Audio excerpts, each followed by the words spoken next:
Click the bell icon to get latest videos from Ekeeda. सो दोस्तों, अभी तक हमने देखा सेक्शन 128 पिछले 3 से 4 वीडियोस में, जिसमें हमने सबसे पहले एक चैप्टर का ओवरव्यू समझा और सेक्शन 128 को 3 वीडियोस में हमने डिवाइड करते हुए बुक्स ऑफ अकाउंट्स का बेसिक हमने समझा।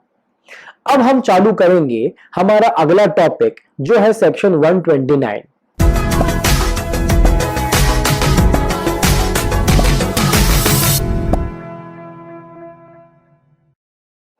It talks about financial statements.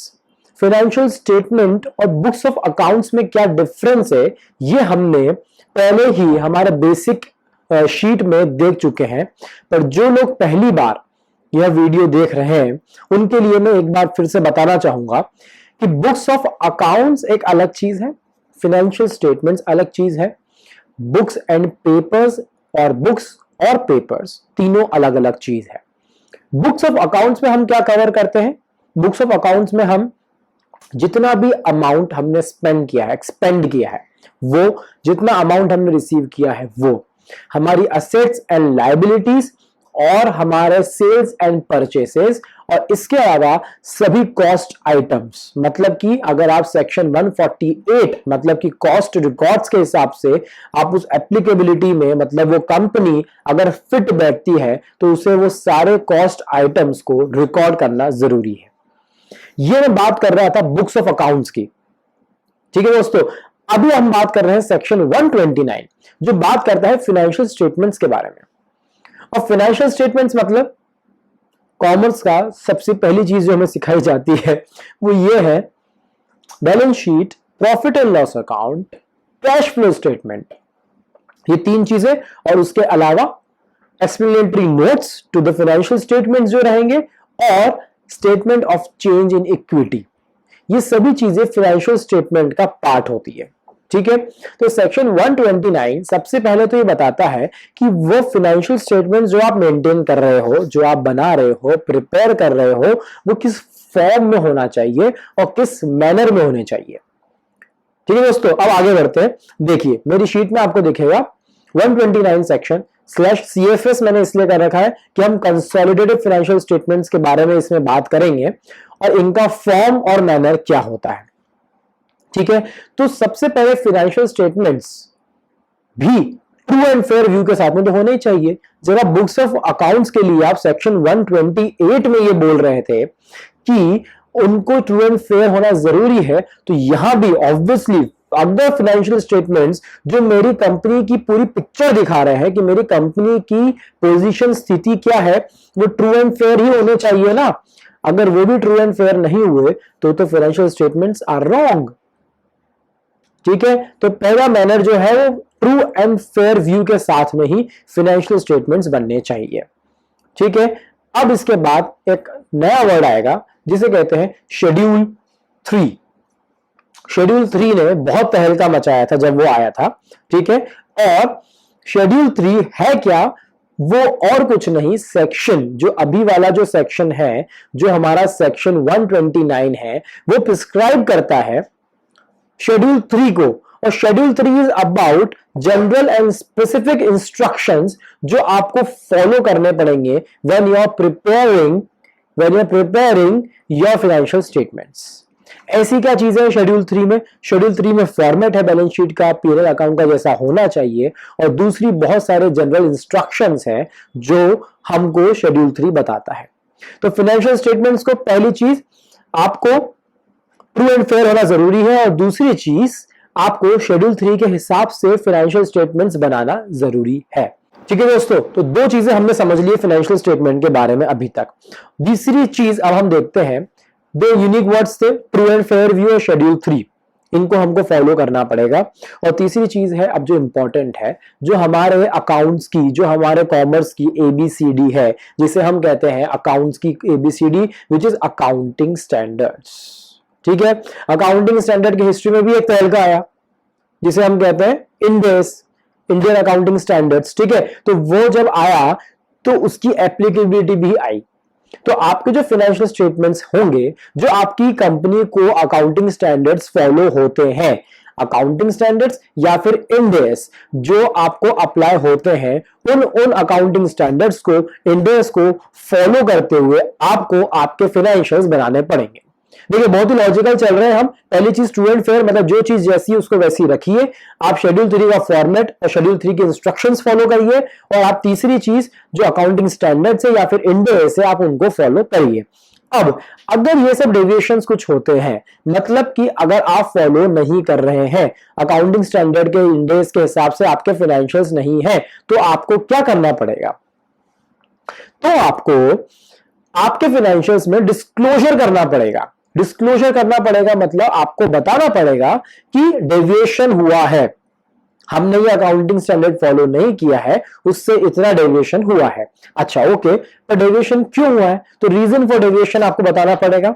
और तीसरी चीज, रीजन और डेविएशन के साथ में आपको बताना पड़ेगा कि उसका फाइनेंशियल इंपैक्ट क्या है, कितना फाइनेंशियल इंपैक्ट पड़ा है उस जो आपने फॉलो नहीं किया है उसकी वजह से।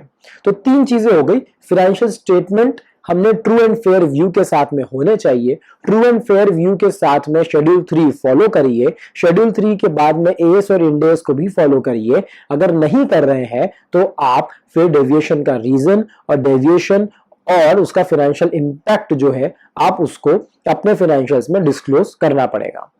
ठीक है, अब इसके बाद में सेकंड क्वेश्चन जो आता है वो क्या है कि फाइनेंशियल्स कैसे बनाना है ये हमने देख लिया है, उसका फॉर्म एंड मैनर क्या है वो हमने देख लिया है। ठीक है, पर अब उनको जो आपने फाइनेंशियल्स बनाए हैं उनको ले डाउन, मतलब कि उनको कहां पर हमको रखना जरूरी है। हमारा अगला क्वेश्चन है कि हमको कहां पर फाइनेंशियल स्टेटमेंट्स को रखना जरूरी है। ठीक है, अब मेरी शीट के राइट हैंड साइड में आप देखिए, आपको दिखेगा कि lay down, laying of financial statements कहां पे? जाहिर सी बात है कि एजीएम होती है, एनुअल जनरल मीटिंग होती है। तो जनरल मीटिंग के अंदर आपको मतलब बोर्ड ऑफ डायरेक्टर्स को वहां पर एजीएम में फाइनेंशियल्स को ले करना पड़ेगा, देना पड़ेगा, दिखाना पड़ेगा। ओके, किसको? से फाइनेंशियल स्टेटमेंट्स। अब पिक्चर में नई चीज आती है, फाइनेंशियल स्टेटमेंट्स प्लस अगर सीएफएस मतलब कि consolidated financial statements if any, अगर कंसोलिडेटेड फाइनेंशियल स्टेटमेंट्स भी है तो आपको वो और आपके कंपनी के फाइनेंशियल स्टेटमेंट्स आपको दोनों को ले डाउन करना पड़ेगा एजीएम के अंदर बोर्ड ऑफ डायरेक्टर्स को। ठीक है, तो पहला पार्ट खत्म होता है 129 का, जिसमें हमने देखा कि form of manner and manner of financial statements क्या रहेगा। अब हम समझते हैं कि सीएफएस जो आप कह रहे हैं कंसोलिडेटेड फाइनेंशियल स्टेटमेंट्स, उनका फॉर्म एंड मैनर क्या है और किस किस को सीएफएस बनाना है। ठीक है, बहुत जनरल। पहले हम देखेंगे किस किस को सीएफएस बनाना है, फिर अगले वीडियो में हम समझेंगे कि किसको एक्सेप्शंस है, मतलब कि किसको फाइनेंशियल स्टेटमेंट्स बनाना जरूरी नहीं है, और उस एक्सेप्शन का हम एग्जाम्पल भी समझेंगे कि ऐसा क्यों है और क्यों हो रहा है। अभी देखते हैं सीएफएस बनाना किसको जरूरी है। ठीक है, जनरली सीएफएस मतलब होता क्या है और किसको बनाना जरूरी है। ठीक है दोस्तों, तो अब देखिए कंसोलिडेटेड फाइनेंशियल स्टेटमेंट मतलब कि आप होल्डिंग कंपनी है और होल्डिंग कंपनी के साथ में आपकी सब्सिडरीज भी है। ठीक है, सब्सिडरी भी है। सब्सिडरी से मतलब सब्सिडरी में क्या क्या आएगा? सब्सिडरी में क्या क्या आएगा? अगर आपकी एसोसिएट कंपनी या फिर joint venture, subsidiary includes joint venture and associate companies. ठीक है, ये दोनों चीजें अगर आपकी है तो कंपनी को सीएफएस मतलब कंसोलिडेटेड फाइनेंशियल स्टेटमेंट्स बनाना जरूरी है। किन सिनेरियोज में नहीं रहेगा वो हम बाद में बात करेंगे। ठीक है, तो अब जो फाइनेंशियल स्टेटमेंट्स के लिए बेसिक था वो तो सीएफएस के लिए भी वैसा का वैसा रहेगा। मींस आप ट्रू एंड फेयर एफएस मतलब आप खुद के ही फाइनेंशियल्स ट्रू एंड फेयर रखेंगे क्या? नहीं, जो आपके सब्सिडरी के फाइनेंशियल्स है आप उनको भी ट्रू एंड फेयर रखिए। ठीक है, ये कौन बोल रहा है? ये मैं नहीं, लॉ बोल रहा है कि सीएफएस अगर आपकी सब्सिडरी है and subsidiary includes associate and joint ventures also, तो आप सीएफएस बनाइए, आप उनको भी ट्रू एंड फेयर रखिए। ठीक है। अगला पॉइंट क्या है कि सीएफएस जो आपके बनेंगे, अगर आपकी कंपनी को, हमने फाइनेंशियल स्टेटमेंट्स में देखा था कि अकाउंटिंग स्टैंडर्ड या फिर इंडेक्स को आप फॉलो करिए, अगर वह कंपनी को अकाउंटिंग स्टैंडर्ड के अंदर फाइनेंशियल्स बनाना जरूरी नहीं है तो कोई बात नहीं, आप शेड्यूल 3 को आप फॉलो करिए और उसके हिसाब से सीएफएस बनाइए, ठीक है। पर यह बात ध्यान रखिएगा कि जिस फॉर्म एंड मैनर में आपके फाइनेंशियल स्टेटमेंट्स है, होल्डिंग कंपनी के फाइनेंशियल स्टेटमेंट्स है, उसी फॉर्म और मैनर में आपके सीएफएस मतलब कंसोलिडेटेड फाइनेंशियल स्टेटमेंट्स भी बनेंगे। और ये सब बातें कौन कर रहा है, तो इस एक्ट के अंदर, कंपनीज एक्ट के अंदर बहुत सारे रूल्स हैं। उन रूल्स में एक रूल है रूल 6 जो है कंसोलिडेटेड फाइनेंशियल स्टेटमेंट्स के ऊपर। और सेंट्रल गवर्नमेंट जो सबका बाप है वो टाइम टू टाइम आपको और कंडीशंस प्रिस्क्राइब कर सकती है रूल 6 के अंदर कि सीएफएस के लिए क्या क्या कंडीशंस होती है, ठीक है। तो अभी हमने देख लिया कि सीएफएस फॉर्म एंड मैनर क्या है, किसको बनाना जरूरी है, होल्डिंग कंपनी को बनाना पड़ेगा और साथ में उसको अपने फाइनेंशियल्स में एक स्टेटमेंट डालना पड़ेगा। देखिए इंपॉर्टेंट पॉइंट बोल रहा हूं मैं, उसको होल्डिंग कंपनी को एक स्टेटमेंट डालना पड़ेगा जिसमें रहेगा सेलिएंट फीचर्स, मतलब कि highlights of your subsidiaries, subsidiary का जो हाईलाइट एरियाज है, हाईलाइटेड पॉइंट्स है, सेलिएंट फीचर्स है, वह उनको होल्डिंग कंपनी को अपने स्टेटमेंट्स में, फाइनेंशियल स्टेटमेंट्स में दिखाना पड़ेगा, ठीक है। तो सीएफएस है, रूल 6 है, सीजी बनाती है। फॉर्म और मैनर सेम रखिए, ट्रू एंड फेयर रखिए। अगर अकाउंटिंग स्टैंडर्ड फॉलो नहीं कर रहे हैं तो शेड्यूल 3 के हिसाब से फॉलो नहीं कर रहे हैं, मतलब अगर एप्लीकेबल नहीं है तो शेड्यूल 3 के हिसाब से आप सीएफएस बनाइए, ठीक है। तो होल्डिंग कंपनी की बात करी हमने, सब्सिडरी की बात करी हमने, एसोसिएट की बात करी और जॉइंट वेंचर की बात करी है, ठीक है।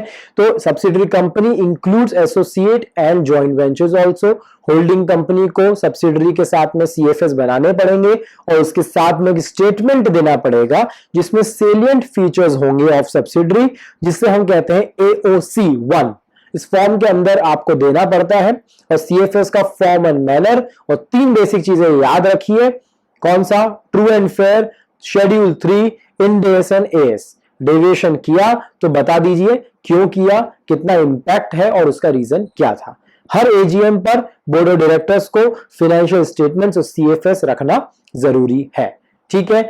ये हमने समझा सेक्शन 129 फाइनेंशियल स्टेटमेंट्स का बेसिक और सीएफएस रूल 6 मतलब कि कंसोलिडेटेड फाइनेंशियल स्टेटमेंट का बेसिक क्या है। अब अगले वीडियो में हम ये देखेंगे कि सीएफएस किसको एप्लीकेबल नहीं है, मतलब एक्सेप्शन कौन सी कंपनीज है उनको सीएफएस बनाने की जरूरत नहीं है, ठीक है। अभी हमने जनरल समझा किसको बनाने की जरूरत है, अब हम देखेंगे कि किसको बनाने की जरूरत नहीं है और एक एग्जाम्पल से भी समझेंगे, ठीक है।